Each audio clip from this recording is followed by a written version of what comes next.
ಧರ್ಮ ಮಾಡಿದೆ ಎಂದು ಯಮನಿನ್ನ ಬಿಡುವುದಿಲ್ಲ. ಕೂಡಿಟ್ಟು ಹಣವ ಕಟ್ಟಿದ ಮನೆಯೊಳಗೆ ನಿನಗೆ ಜಾಗವಿಲ್ಲ.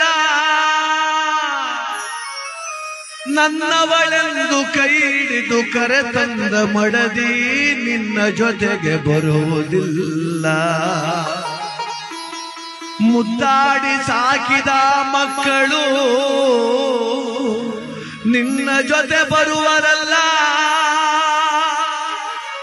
ಪಟ್ಟೆ ಪೀತಾಂಬರ ವಸ್ತ್ರಗಳು ಪೆಟ್ಟಿಗೆಯಲ್ಲಿ ಕೂಡಿಟ್ಟವಲ್ಲ. ಜೀವ ನೀನೋಗುವಾಗ ನಿನ್ನವರ ಕಣ್ಣೀರೊಂದೇ ನೀ ಕಾಡಬೇಕಲ್ಲ.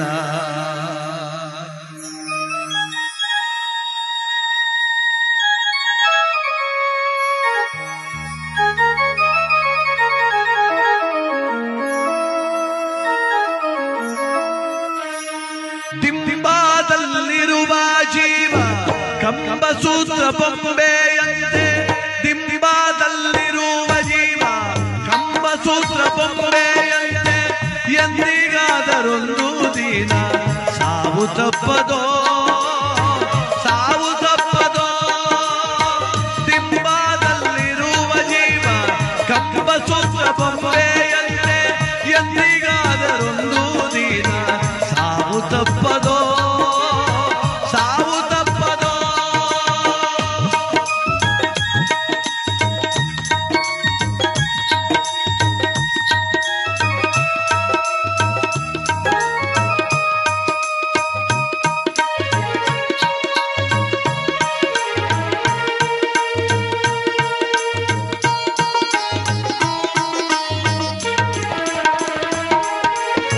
ಹುಟ್ಟುತ್ತೇನು ತರಲಿಲ್ಲ, ಸಾಯುತ್ತೇನು ಒಯ್ಯಲಿಲ್ಲ.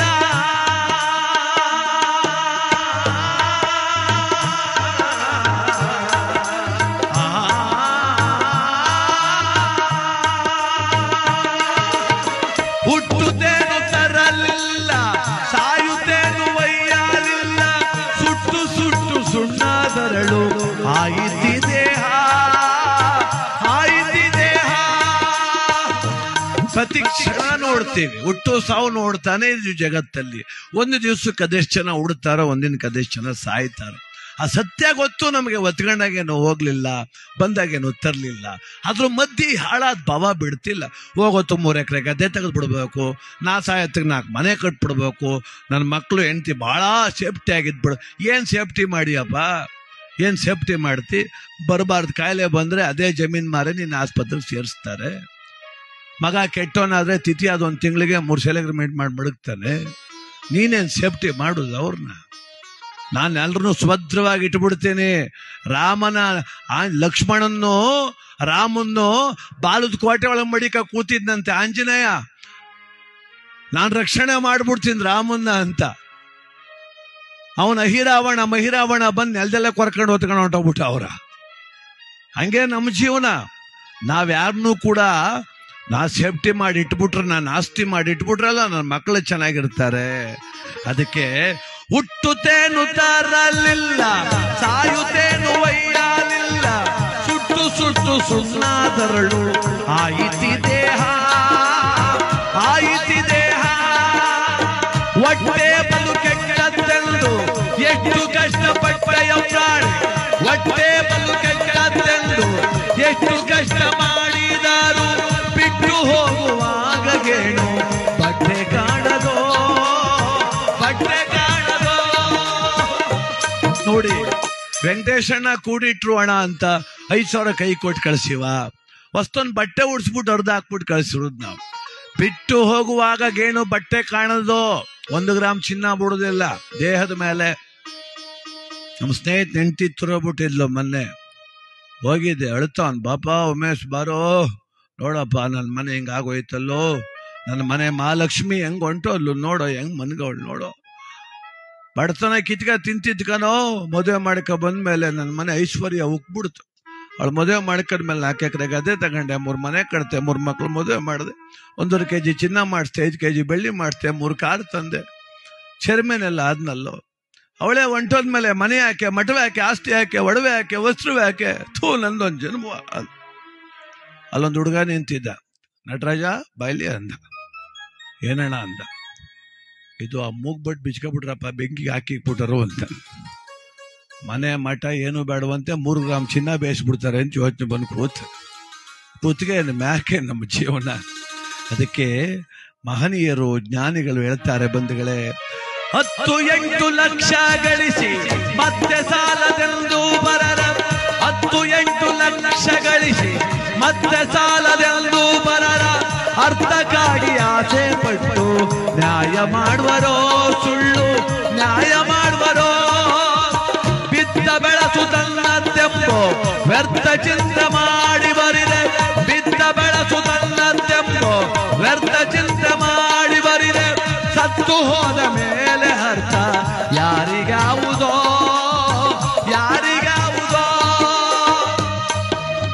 ಕಟ್ಬಿಟ್ರೆ ಆಗ್ಲಿಲ್ಲ, ಆ ಸಂತೋಷ ನೋಡಕ್ಕೆ ಬಿಡ್ಬೇಕಲ್ಲ ದೇವರು. ಚಾಮರಾಜನಗರ ಜಿಲ್ಲೆ ಯಳಂದೂರು ತಾಲೂಕು ರೇಚಂಬಳ್ಳಿ ಎನ್ನುವುದು ಒಂದು ಗ್ರಾಮ. ಅಲ್ಲಿ ನಂಜುಂಡಸ್ವಾಮಿ ಅಂತ ಒಬ್ರು ಪಾಪ ಹಾಲು ಮತದ ಜನಾಂಗದ ನಾಯಕರು. ಅವರು ಕ್ರಾಂತಿವೀರ ಸಂಗೊಳ್ಳಿ ರಾಯಣ್ಣನ ಮಹಾದ್ವಾರ ಕಟ್ಸಿದ್ರು ಪಾಪ ಅವ್ರ ಊರಲ್ಲಿ. 6 ತಿಂಗಳು ಮೊದಲೇ ನಂಗೆ ಫೋನ್ ಮಾಡಿದ್ರು, ಅದು ಉದ್ಘಾಟನೆಗೆ ನೀವು ಆಡ್ಬೇಕು ಸ್ವಾಮಿ, ನಮ್ಮೂರಿಗೆ ಬಂದು ನಂಗೆ ಭಾಳ ಆಸೆ ಕರ್ಸ್ಬೇಕು ಅಂತ ನಂಜುಂಡಸ್ವಾಮಿ ಅಂತ ಅವ್ರ ಹೆಸರು, ರೇಚಂಬಳ್ಳಿ ಗ್ರಾಮ. ಆಯ್ತು ಸರ್ ಅಂದೆ. ತಿಂಗಳಿಗೆ 3 ಸಲ ಫೋನ್ ಮಾಡೋರು, ಚೆನ್ನಾಗಿ ಆಡ್ಬೇಕು ಸ್ವಾಮಿ, ಚೆನ್ನಾಗಿ ಆಡ್ಬೇಕು, ನೀವು ನಮ್ಮ ಭಾಗಕ್ಕೆ ಬಂದಿಲ್ಲ, ನಮ್ಮೆಲ್ಲ ಜನಗಳ ಸಂತೋಷ ಪಡಬೇಕು, ಕನಕದಾಸರ ಪದ ಆಡಬೇಕು, ರಾಯಣ್ಣನ ಪದ ಆಡಬೇಕು, ಮಾದೇಶ್ವರನ ಪದ ಆಡಬೇಕು, ಸಿದ್ದಪ್ಪಾಜಿ ಆಡಬೇಕು ಅಂತ ಅಭಿಮಾನದಲ್ಲಿ ಕರೆಸಿದ್ರು.